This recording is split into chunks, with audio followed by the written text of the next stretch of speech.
አዊትን ላይ ያለሽ ምለው በምክንያት ነው። ግጭም አድርጎ ጨርሽኝ፣ የኔ ቆንጆ ጨርሽኝ።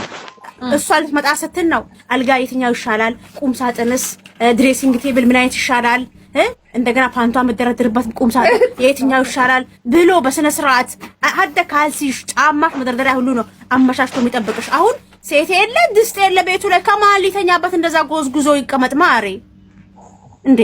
እሺ ሀውል እርማችሁን አውጡ። አናታናቴን የሚለኝ የሚደበድበኝን ወንድ ነው የሚፈልገው። አንተ ትደበድበኛለህ፣ እኔን እንደውም አልፈልግም። የሚደበድበኝን ወሽመጥ መጤ በዱላ ያዘራለብሽ አህያነሽ እንዴ ወንድ ነው የሚፈልገው። እንደው አህያነሽ እንደሚቀጠቅጥሽ የሚያለቃቅስ ወንድ አህያነሽ እንደሚቀጠቅጥሽ ምን ሆነሽ ነው? እኔ ተረጋጊ እንጂ አህያነሽ እንደሚቀጠቅጥሽ እንደውም አልፈልግም። በቃ ወገብዛ ላይን እያለ የሚመታኝ ወንድ ነው። አንተ ተመታኝ ሽመልክልሃለሁ ከዱባይ ምን የመሰለ ሽመልክልሃለሁ።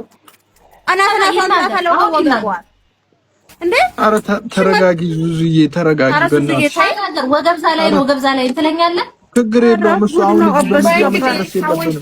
በጥፊ ያጋጨ ወገብዛ ላይ የሚጨመድደኝ ወደዛ የሚያጋጨኝ እንደዛ ማለት ወንድ ነው የምፈልገው። መስፈርት አይደለህም አንተ ታለቅሳለህ። የሚያለቅስ ወንድ መስፈርት አይደለም። በዱላ የሚደበድበኝ ወንድ ነው የኔ መስፈርት።